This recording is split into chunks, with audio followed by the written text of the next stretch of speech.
Hello students, this will be a brief lesson that will walk us through ultimately how to fill out this great chart that I gave us that shows us how we connect Lewis dot structures to the VSEPR theory, or in other words, how we apply the VSEPR theory ultimately to determine the shape of the molecule, draw that shape, and name its shape.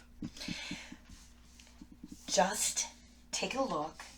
You can come back and look at these at the end of the video. These will all be put into place and prioritized to apply the VSEPR theory. All right. We went over in class the fundamental geometries that are a result of our areas of electrons. So these are being shown as either single, double, or triple bonds. This would be our center atom. These are the attached elements. These bonds are going to orient themselves as far apart as possible to minimize repulsion, and that will lower energy as much as possible. If I have two bonded areas, they will be separated by 180 degrees of bond angle. That is a linear geometry. Don't worry about that designation. If there's three, they all will be separated by 120 degrees. This is called trigonal planar. If there are four, the four bonds lie in the XYZ plane. I have a graphic that I believe will bring this a little bit more to life.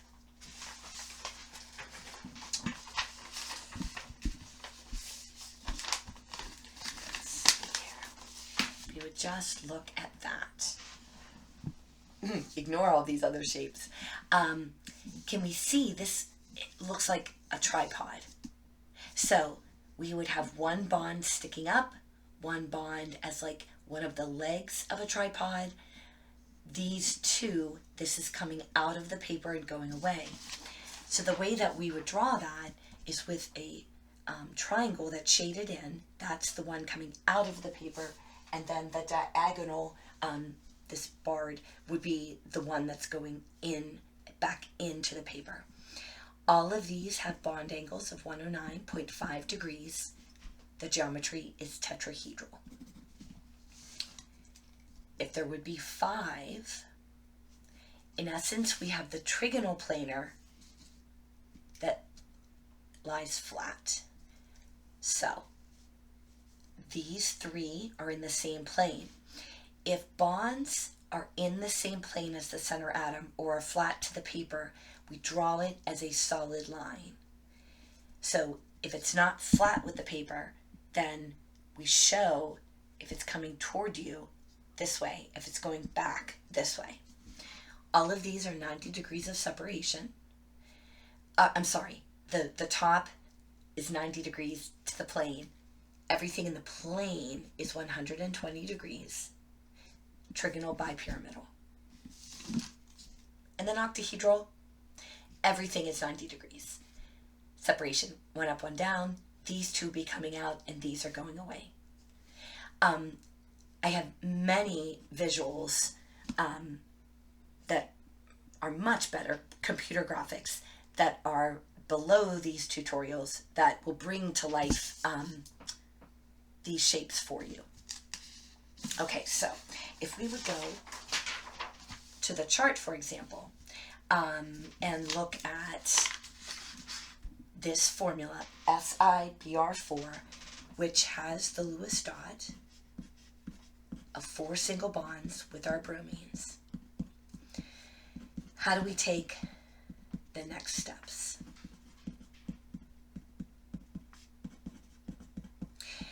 All right, we focus on the center atom. The next column is asking us for number of bonded regions. Around silicon, a single, double, triple bond count as 1. We have 1, 2, 3, 4. Non-bonded would be number of lone pairs. We don't have any lone pairs on silicon, plenty on bromine, but none on silicon. 0. That brings us back 4 areas to the tetrahedral.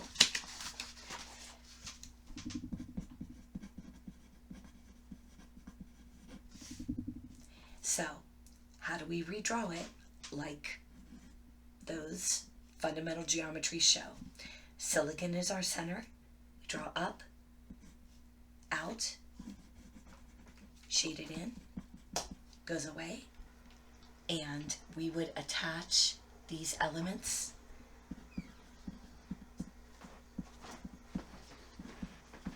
Now, what if they all were not the same element?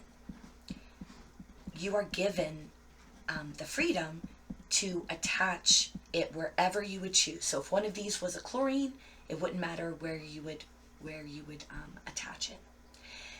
That would be it for the tetrahedral geometry of SiBr4. Let's see. How about PF5? So we showed this exceeds the octet. You're going to have your 5 fluorines, all single bonded.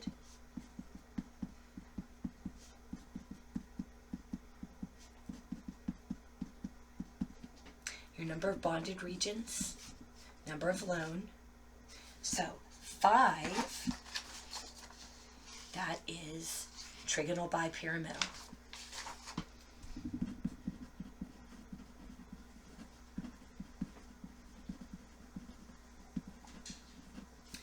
To redraw it, your phosphorus, up, down, out, coming out of the plane, going away. All of these are fluorines. If one was different, you could choose where you wanted to put it. A main error that a lot of students make is ignoring these lone pairs of electrons that we must show on our attached atoms. If we were asked for bond angles, remember there's 90 degrees between the top and the plane, the bottom and the plane, 120. These are 109.5. All right. Those are our fundamental geometries. However,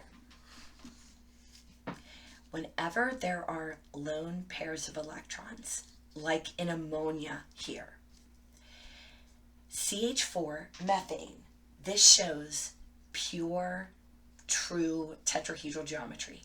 Your carbon has 4 bonded areas.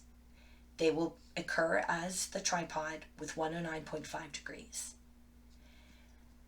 Nitrogen here in ammonia, one of the 4 areas of electrons is a lone pair. In methane,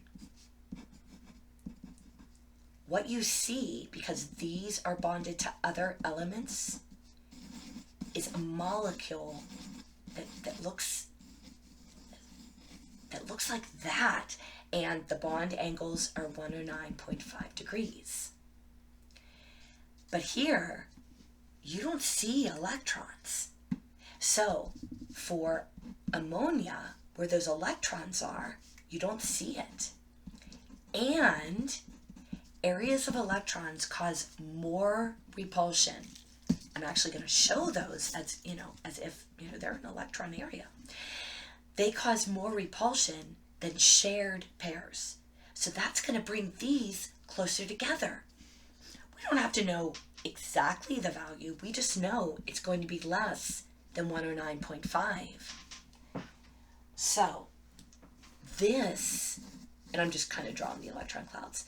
So this is what we would physically see, kind of a condensed or a smushed down version of this. And the bond angle is not 109.5. So we can't call it tetrahedral. In the visual packet I gave you, I know it's overwhelming to first look at, but these are all the modifications that come in whenever we have lone pairs. So these are our traditional pure geometries that are free of any lone pairs of electrons on this center atom. But as we start to have lone pairs on our center that distorts the geometry and the bond angle, so they become variations of the original. All right? So, let's take a look at H2S. Sulfur here has 2 lone pairs and 2 single bonds. So on our center, we have 2 bonded and 2 non-bonded. Now, the very last page of this packet shows the resource that you'll be provided as an honors student so that we don't have to memorize all of these names. Okay. There's a total of 4 areas. Well, this first column shows us total areas of electrons. So 4 areas is here.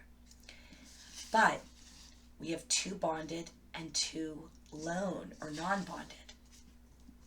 So out of our total, that leads us here. That's the bent geometry.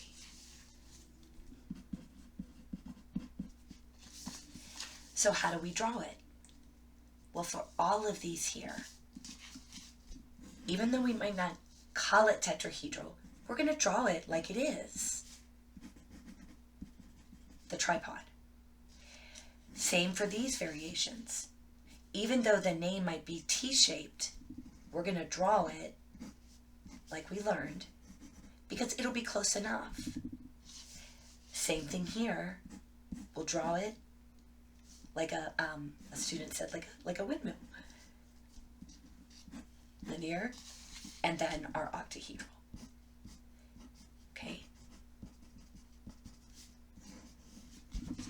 All right, let's go through one more. How about BRF3? So, we know here we had 3 single bonds to our fluorines. And then that leaves bromine with 2 pairs. So we have 3 bonds, 2 pairs. That is a total of 5. 3 and 2, T-shaped. So the geometry that we would show. Oh, I should draw this. Sorry, ladies and gentlemen. All right. Now, for honors, it is up to you. Oh, I just want to show, even though we're calling it T-shaped, we're still drawing all of these like the trigonal bipyramidal shape. Now, in AP Chemistry, they have to know where the lone pairs would be placed. But I am not asking that of honors. You have the freedom to choose where you would like. So what if we choose there and there? Then our fluorines.